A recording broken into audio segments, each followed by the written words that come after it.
Good morning.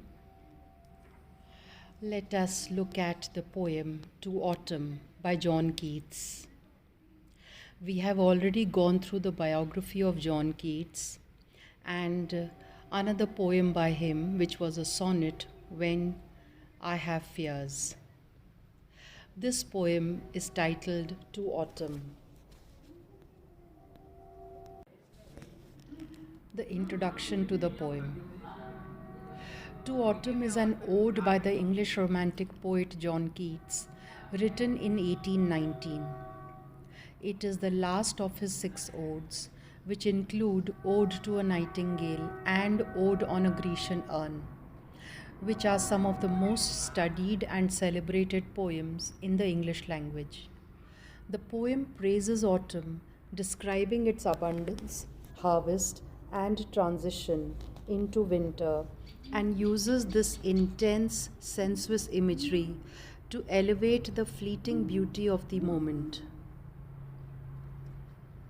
To Autumn is the last major work that Keats completed before his death in Rome in 1821, where the 25-year-old succumbed, means gave in, to tuberculosis. The summary of the poem. Autumn, the season associated with mists and a general sense of calm abundance. You are an intimate friend of the sun, whose heat and light helps all these fruits and vegetables grow. The word mists, इसका मतलब है धुंध, जो सर्दी के मौसम में भाप जैसी उठती है. Abundance means भरपूर. So ऑटम सीज़न में सब कुछ भरपूर होता है क्योंकि वेजिटेबल्स एंड फ्रूट्स पूरे तरीके से पक चुके होते हैं और काटने और खाने के लिए तैयार होते हैं. You work closely with the sun to make lots of fruit grow on the vines that wrap around the roof edges of the farmhouses. यहाँ पर वाइन्स बेल से मतलब है उसका. ये अंगूर के लिए भी हो सकता है का यूज़, या फिर पम्पकिन यानी कि कद्दू के लिए भी हो सकता है. कोई भी बेल जो चलती है उसके लिए यूज़ हुआ है. You work to make so much fruit grow that it weighs down the branches of the mossy apple trees that grow outside the farmhouses. Together, you and the sun make every fruit completely ripe. You make gourds swell and hazel shells grow fat with a sweet nut inside. गोर्ड्स वो सब्जियां होती हैं जैसे कद्दू, लौकी, तुरई. ये ऐसी सब्जियों को गोड़ कहते हैं.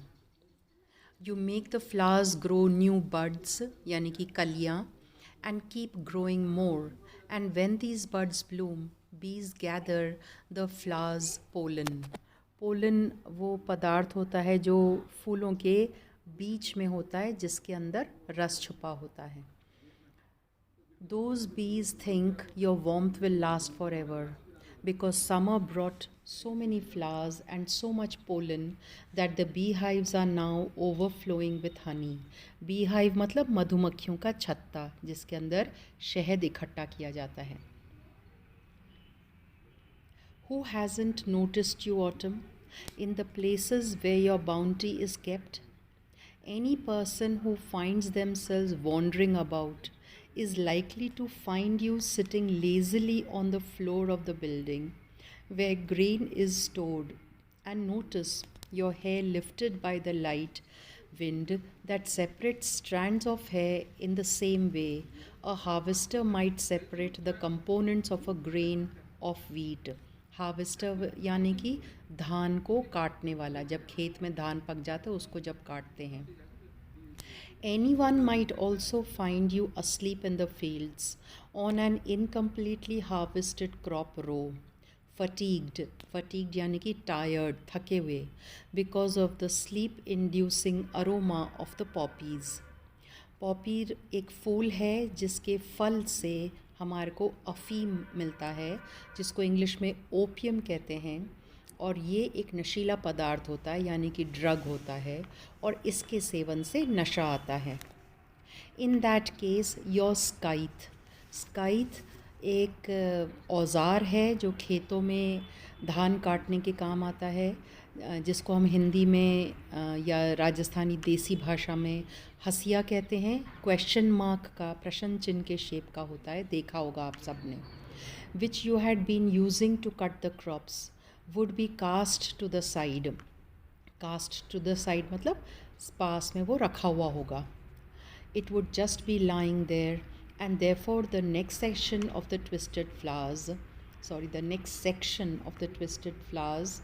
would be saved from being cut. Sometimes autumn, you are like the agricultural laborer, यानी कि खेतों में काम करने वाला जो मजदूर होता है, who picks up loose cuttings from the fields after the harvest. Like this laborer who has to be observant, you watch the stream with your full heavy head of fruit and leaves. थोड़ी देर बाद करना. Other times you patiently watch the machine that juices the apples for cider, noting how the juice and pulp slowly ooze out of the machine over the course of many hours. Where is the music that characterizes spring? For example, the bird song. I repeat, where is it? Don't think about the spring and its typical music. You have your own music. The background of your music is a scene in which beautiful shadowed clouds expand in the evening sky and filter the sunlight in such a way that it casts pink upon the fields which have been harvested. Your music includes gnats.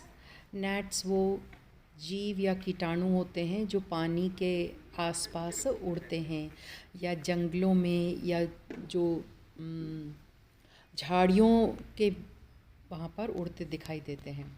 Which hum mournfully, meaning sadly, among the willows that grow along the river banks, and which rise and fall according to the strength of the wind. It includes mature, fully grown lambs that make their baa sound from the fence of the hilly enclosure. It includes crickets singing in the bushes and a red-breasted bird. ये robin bird है जिसके छाती के जो पंख होते हैं वो लाल रंग के होते हैं, इसलिए रेड ब्रेस्टेड. इसका बर्ड का एक्चुअली नाम है robin. That softly whistles from a small garden. And lastly, it includes the growing flock of swallows which rise and sing together against the darkening sky. Let us now look at the poem in detail. Line by line explanation. Lines 1 and 2. Season of mists and mellow fruitfulness, close bosom friend of the maturing sun. Lines 1 and 2 present the main character and topic of the poem, the season of autumn. These personify autumn and begin to characterize its contradictory nature, hinting at one of the poem's main themes, the simultaneous existence of beauty, life, and death.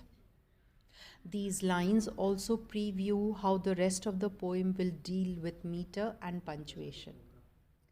The whole poem is basically an apostrophe to autumn, meaning it is addressed to autumn. The poet is talking to the season of autumn.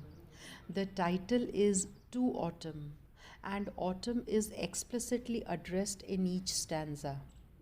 In stanza 1, the address identifies autumn as the season of mists and mellow fruitfulness.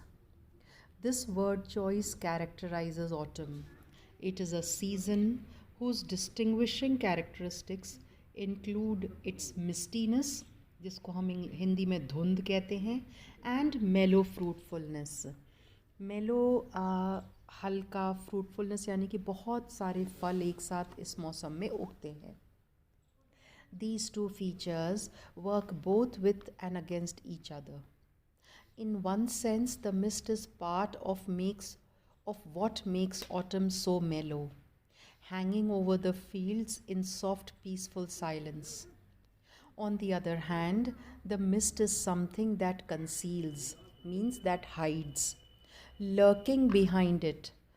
Lurking means mandrana, chup chup kar रहना. And behind autumn's mellow fruitfulness is another autumnal feature, that is death. The season's abundant fruitfulness means it has reached its peak. In the rest of the stanza, all overripe imagery will emphasize this point. The next unspoken step is decay. To a present day reader, this misty, fruitful combination might seem rather cliched, which means a phrase or idea that has been used so many times that it no longer has any real meaning or interest. It is exactly what one might expect to find in pumpkin patch and haunted house imagery for children in October. This is a reference to Halloween. Halloween particularly America में या Christian countries में एक दिन अक्टूबर के महीने में एक दिन मनाया जाता है. Instead of perpetuating the cliche, however, the poem uses it to hint at autumn's complexity and something it will be the speaker's job to explore. Line 2, by adding the maturing sun to the list of characters, also gives the first signal that humans will be absent from the poem. Yes, later on the speaker will personify autumn to such an extent that it seems like a real human. But not once will an actual human character enter the scene. The poem will have more to do with natural processes and beings. For example, the friendship between autumn and the sun. The two are, that is autumn and the sun, close bosom friends. The words close and bosom lend the setting comfort and warmth. And the hyphen means the small dash. bosom और friend के बीच में जो छोटा dash लग रहा है वो English में hyphen कहलाता है. और hyphen का काम होता है कि दो शब्दों को जोड़ा जाए. And the hyphen linking bosom and friend represents the inseparable nature of this friendship. Which friendship? The friendship of the autumn season and the sun. Here again, there is a sort of contradiction. The warmth of this friendship is lovely, but the impossibility of altering its outcome, altering means changing its outcome, which is decay, is dreadful. The word maturing also emphasizes autumn's complexity. By maturing the fruits, the sun brings life, but it also brings them closer to death. The sun itself is also maturing. Its light thins out as earth spins into the low-angled sunlight of winter. This theme of constant change, it also reflects the poem's meter, which often includes variations. Lines 1 and 2 both follow iambic pentameter, but with irregularities worth looking at. Season of mists and low fruit fullness. This theme of constant change is also reflected in the poem's meter, which often includes variations. Lines 1 and 2 both follow iambic pentameter, but with irregularities worth looking at. Season of mists and mellow fruitfulness. To Autumn is a highly visual poem loaded with dense imagery. It is about seeing. After this emphasis, the line falls back into its mellow iambic meter. Line 2 follows a weaker iambic pentameter. Close bosom friend of the maturing sun. The hyphenated bosom friend contributes to the meter's weakness because it encourages a faster reading that de-emphasizes the stress in syllables like boss and friend. This de-emphasis also contributes does contribute, however, to a meditative dreaminess that will appear in much of the poem, especially stanza 2. Rather than speaking directly at autumn with the clear meter of someone making an order, the speaker taps into an atmospheric reverie. This dreaminess, however, will soon narrow into a concrete series of observations in stanza 1. The semicolon that end stops line 2 marks the transition into a new thought and gets the reader used to the presence of such punctuation.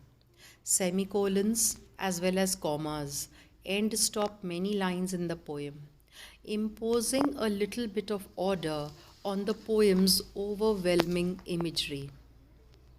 Lines 3 4. Conspiring with him how to load and bless with fruit the vines that round the thatch eaves run.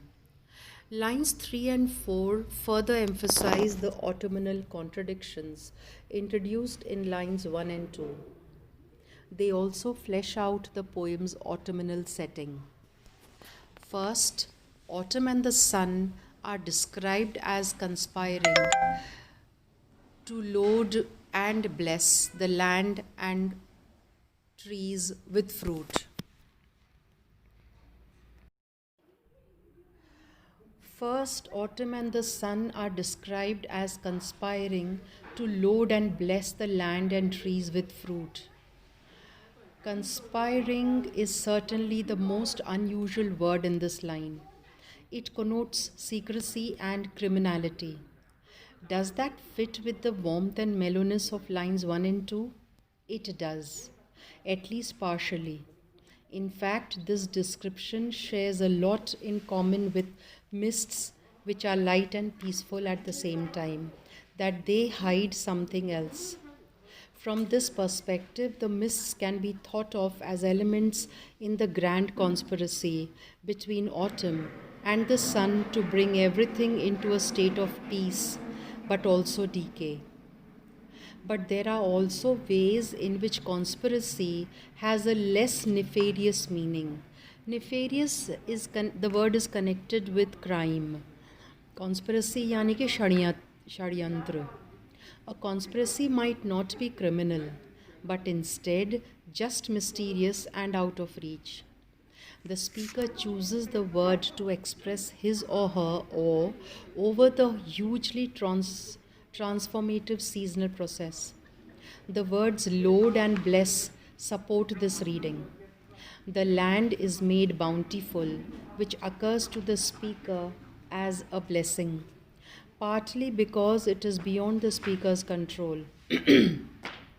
In particular, bless revises the seedy conspiracy as a heavenly act, something humans must simply accept.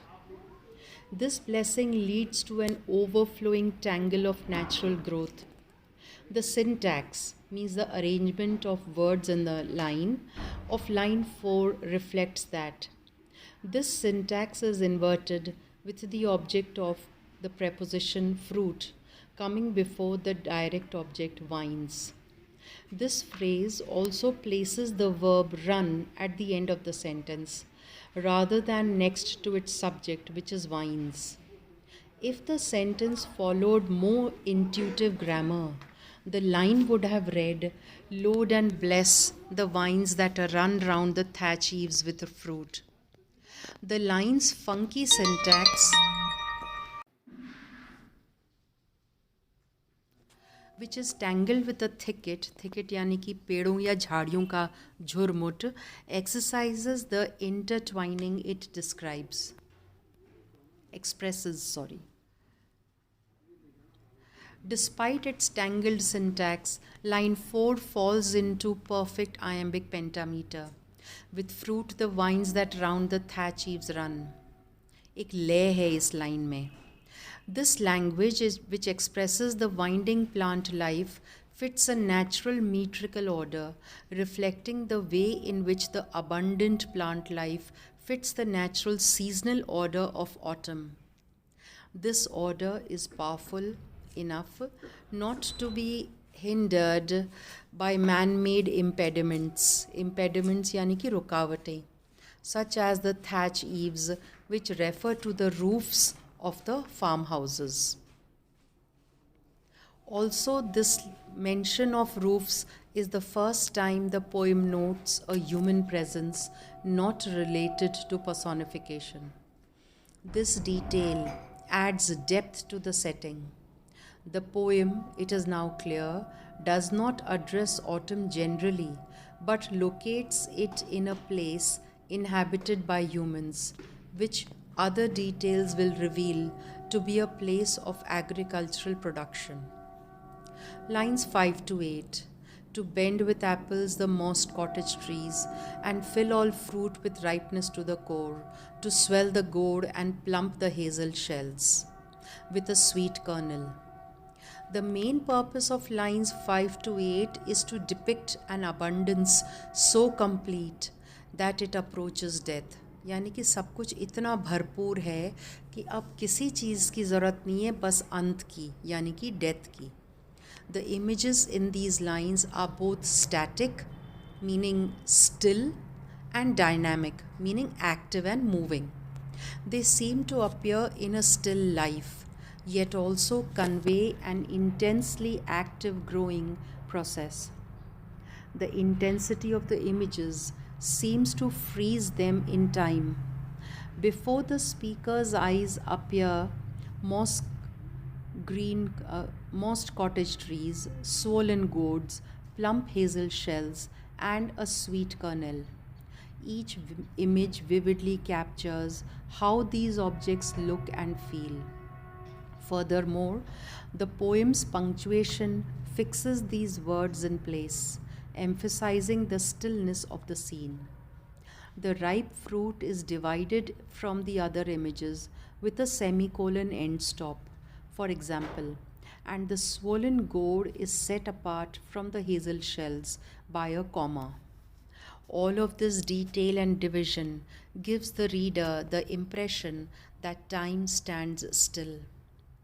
However, the verbs of these phrases inject dynamic energy into that stillness. These fruits grow because of the collaboration यानी कि मिलकर काम करना between autumn and the sun. Under such maturing influence, the earth transforms, meaning it changes. The apple trees bend, the fruits fill, the gourds swell, and the hazelnuts plump. Though their vivid color and detail may momentarily freeze them in place, the fruits of autumn actually changes before the speaker's eyes. They are squirming with life. The frequent I sounds in apples, fill, all, swell, plump. The frequent L sounds in these words, hazel, shells, and kernel, contribute to the sense of overabundance, as if the stanza is filled to the brim with these liquid sounds. This overabundance hints at inevitable death. Inevitable means वो जो होकर ही रहेगा, जिस पर आपका कोई control नहीं है. जैसे मृत्यु आएगी ही, चाहे वो प्रकृति में उगने वाली कोई चीज़ हो, चाहे वो कोई और जीव हो. Having reached their liveliest point, these fruits can only grow smaller, weaker, and uglier until they disappear. The poem, however, never fully commits to this pessimistic view of autumn. Here and going forward, the speaker retains his or her belief that the death of autumn contains an unmatched beauty. The sweet kernel of line 8 seems to represent this belief, this firm belief. The phrase appears directly after the enjambment of hazel shells, a moment whose lack of punctuation seems to suggest that the plumping action is open-ended, that it will go on until the shell itself bursts. Instead, however, the speaker chooses to present the sweet kernel. The kernel is a core in many senses, जो core यानी कि जो सबसे अंदरूनी हिस्सा होता है किसी चीज़ का, यहाँ पर बीज की बात हो रही है. Literally it is the core of the nut. Appearing right before the semicolon caesura, it also is the core of the line. And as a sweet kernel, it represents the core of the poem's philosophy about autumn, its impenetrable belief that the season is fundamentally beautiful, not only in spite of, but also because of its atmosphere of death. Lines 8 to 11. To set budding more and still more, later flowers for the bees, until they think warm days will never cease, for summer has overbrimmed their clammy cells. In lines 8 to 11, the mists from line 1 clear to reveal autumn's deathly yet nevertheless pleasurable end.